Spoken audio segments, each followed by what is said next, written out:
तिळगुळ घ्या गोड गोड बोला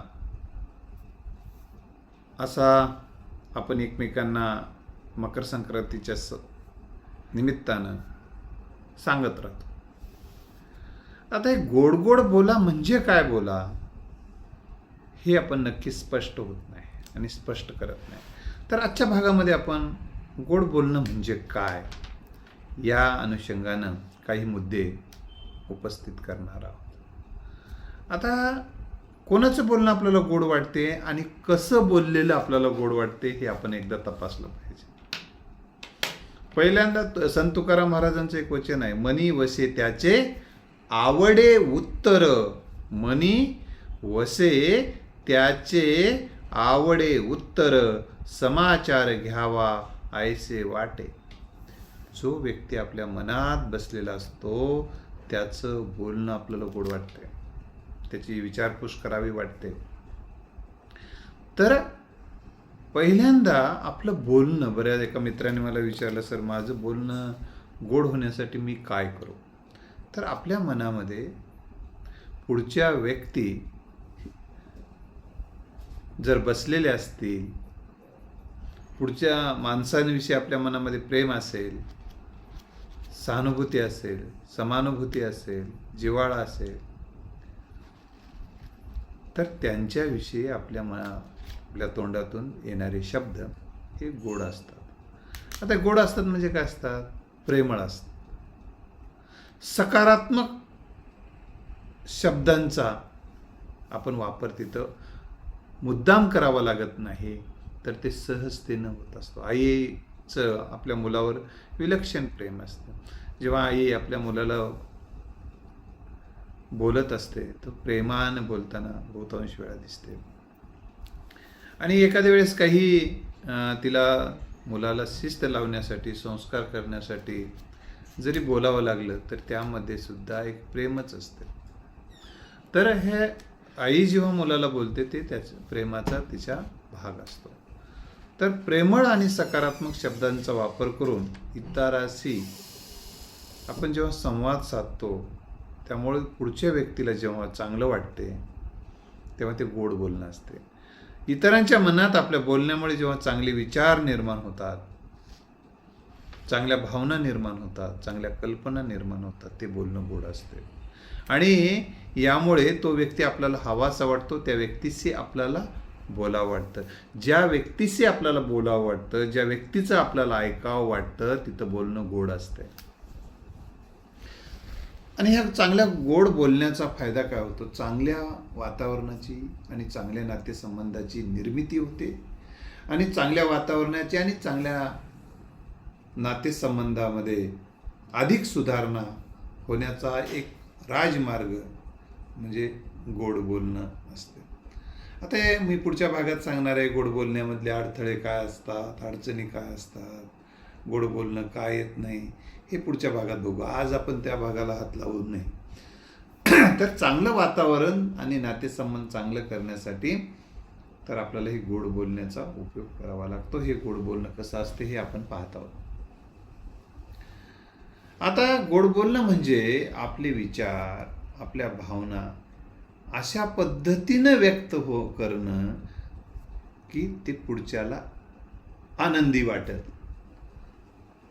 मजेशीर वाटेल, आनंददायी वाटेल, प्रेरणादायी वाटेल, सकारात्मक वाटेल, आत्मविश्वास वाढवणारं वाटेल, ते बोलणं गोड असतं. इतरांचा आत्मविश्वास आपल्या बोलण्यातून जेव्हा वाढतो तेव्हा ते जेव्हा नर्वस होतात, त्यांचा आत्मविश्वास गमावले जातात, तेव्हा तुम्हाला तुमची त्यांना आठवण येते. गरजेचं बोलणं माणसाला गोड वाटते. जेव्हा आपली गरज पडली तेव्हा मात्र गरजेचं आहे, परंतु आपल्याला ते महत्त्वाचं जेव्हा वाटत नाही तेव्हा कटू वाटते.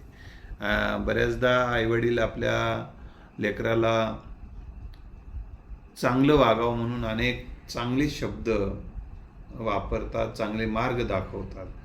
तेव्हा त्या मार्गाची त्यांना जेव्हा किंमत वाटत नाही तेव्हा करकर वाटते, तेव्हा त्याची किंमत वाटते. जेव्हा त्या मार्गावर काटे टोचायला लागतात तेव्हा ते बोलणंच गोड होतं.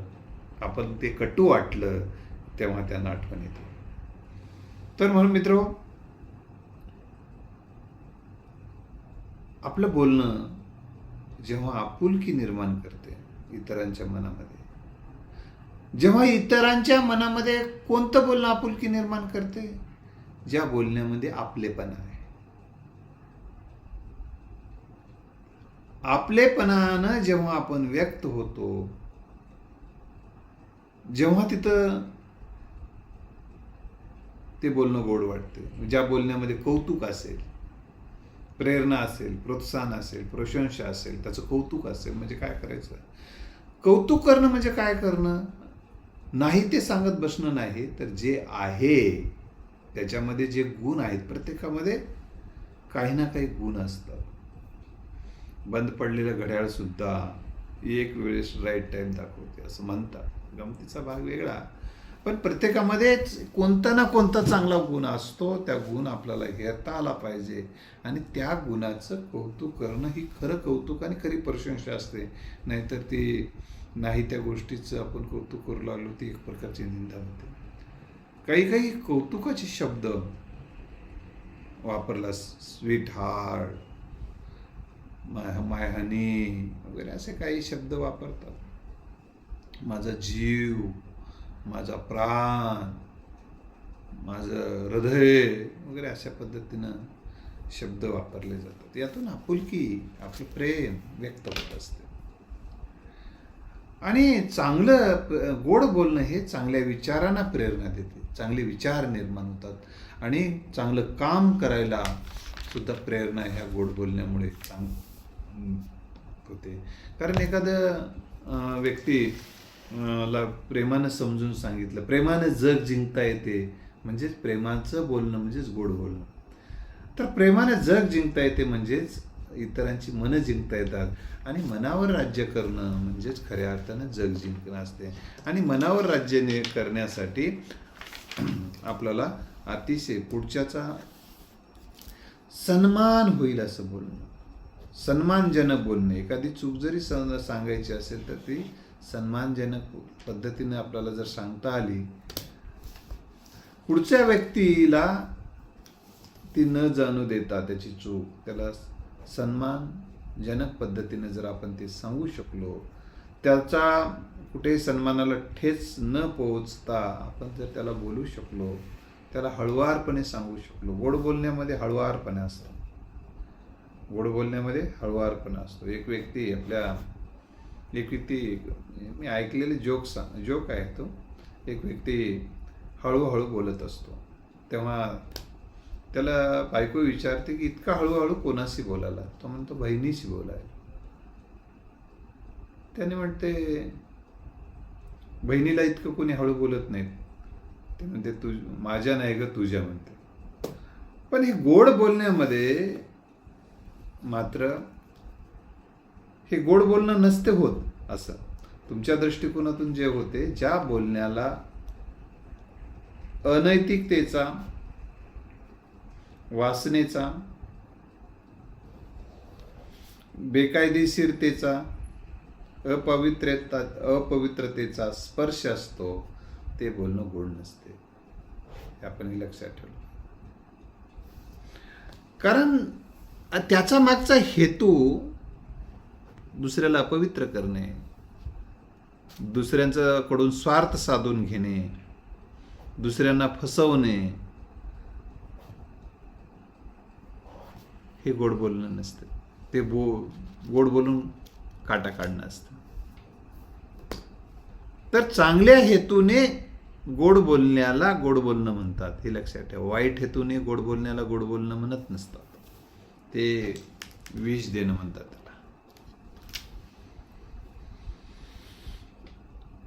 तर मित्र, गोड बोलण्यामध्ये सत्यता असते. गोड बोलण्यामध्ये विश्वास असतो पुढे. तसंच ते आश्वासकता असतं. प्रेरणा, प्रोत्साहन असते. पुढल्याला विश्वास वाटेल, पुढच्याला सत्य वाटेल असं आपण बोललं पाहिजे. बऱ्याचदा आपण खोटं, अविश्वसनीय असं जर बोलत राहू तर तुमच्या बोलण्यावर लोक विश्वास ठेवत नाहीत, मग त्या बोलण्याला काही अर्थ उरत नाही.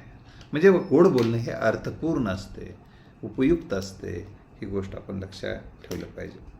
आता गोड बोलण्यामध्ये काही आणखीनही काही महत्त्वाचा भाग आहे ती कृतज्ञता व्यक्त करणं.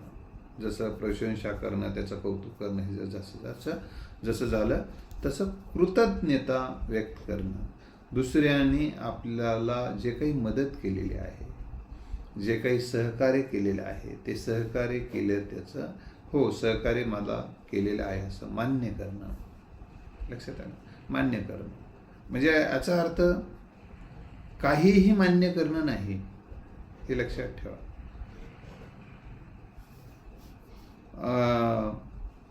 याचा अर्थ असा नाही की तुम्हाला एखाद्याने 10 रुपये दिले आणि त्याच्याविषयीचे 10 रुपये दिले म्हणून कृतज्ञतेची भावना बाळगत असाल, परंतु त्यानं तुम्हाला लाख रुपये मागायला लागले 10 रुपयाच्या मोबदल्यात, तर त्यावेळी त्या ठिकाणी त्याला ते लाखही देऊन टाकणे असं नाही त्याचा अर्थ. तर जे काही केलेलं आहे त्याचा बद्दलचा आठवण असणे आणि आपल्याला जर घडत असेल आणि त्याला गरज पडली तर आपल्याला शक्य ते त्याला मदत करणे हा कृतज्ञतेचा भाग असतो, तर ऋण फेडण्याचा एक भाग आहे. तर कृतज्ञता ही एक प्रकारचं गोडवा मानवी नातेसंबंधातही तयार करतो. म्हणून आपण कृतज्ञता व्यक्त करण्यासाठी थँक्यू इंग्रजीमध्ये, पण त्याच्यामध्ये भाव असला पाहिजे. व तोंडच बोलले, ओठ हालायला लागलेत पण पोटात काहीच हालणं आलंय, काळजातून काही चेन आलेत शब्द, तर त्याला काही अर्थ असणं नाही. तर गोड बोलणे म्हणजे त्याच्या पुढच्याला जो गोड कशाचं वाटेल तर त्याच्या गोड आठवणींना उजाळा देणे. पुढच्या व्यक्तीच्या काही गोड आठवणी असतात आयुष्यामध्ये, तर त्याच्या गोड आठवणीची जाणीव करून देणे, त्याच्या सद्गुणाची जाणीव करून देणे, त्याच्या सामर्थ्याची जाणीव करून देणे, त्याच्या चांगुलपणाची जाणीव करून देणे, तर हे गोड बोलणं असते. तसंच त्याच्या जीवनामध्ये जे काही चांगलं घडलंय, यश असेल, त्याच्या जीवनामध्ये चांगली उपलब्धी असेल, त्याच्या जीवनात एखादं चांगलं व्यक्ती येणं असेल, ही त्याच्यासाठीची गोड आठवणी आहे. आणि त्याच्या गोड आठवणी आपल्याला जागवता आल्या, जागवणं हे प्रेमाचा आविष्कार असतो, त्यालाच गोड बोलणं असे म्हणतात. आता त्याचबरोबर एखादा व्यक्ती नर्वस झाला आहे, उदास झाला आहे, तर त्या व्यक्तीला जर आपण प्रेरणा आणि प्रोत्साहन देऊन त्याला पुन्हा एकदा कार्यरत करणं हे सुद्धा गोड बोलण्याचा एक भाग असतो. तर गोड बोलताना आपल्या मनामध्ये त्या व्यक्तीच्या विषयीची एक सद्भावना, आपलेपणाची भावना, प्रेमाची भावना असणं अतिशय गरजेचं आहे. गोड बोलण्याचे काही 1-2 उदाहरणं सांगतो आणि आपण थांबूया. आज तू खूप छान दिसतेस, तुला हा ड्रेस खूप छान शोभून दिसतोय, तुझी स्मरणशक्ती खूप छान आहे, तुझं जीवनाकडे पाहण्याचा दृष्टिकोन खूप सकारात्मक आहे, तुझ्यामध्ये हे गुण आहेत. हे असं त्याला सांगत राहणं हा गोड बोलण्याचा भाग असतो. ते सहानुभूती व्यक्त करणं हे गोड बोलण्याचाच भाग आहे. इतरांना बद्दल काही वाईट घडलेलं असेल त्याच्या जीवनामध्ये, तर सहानुभूती व्यक्त करणं हा एक दुसरा महत्त्वाचा भाग. त्याला समजून घेणं आणि समजून सांगणं हा गोड बोलण्याच्याच प्रक्रियेचा एक भाग आहे. तर मित्र, दुसऱ्याला बरं वाटावं आणि ते खरं वाटावं असं बोलणं अतिशय गरजेचे असते. आणि ते दुसरी महत्त्वाची गोष्ट म्हणजे पुढच्याला वर काहीतरी इम्प्रेशन मारण्यासाठी स्वतः मी किती हुशार आहे, मी किती अभ्यासू आहे, माझा किती अभ्यास दांडगा आहे, हे दाखवण्यासाठी बोलणं पुढच्याला गोड वाटत नाही.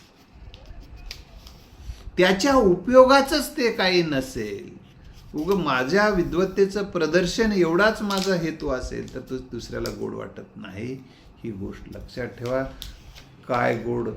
तर त्याला जे हिताचं आहे, त्याला जे उपकारक आहे, त्याला जे आवडणारं आहे ते म्हणजे गोड बोलणं आहे असं म्हणतात.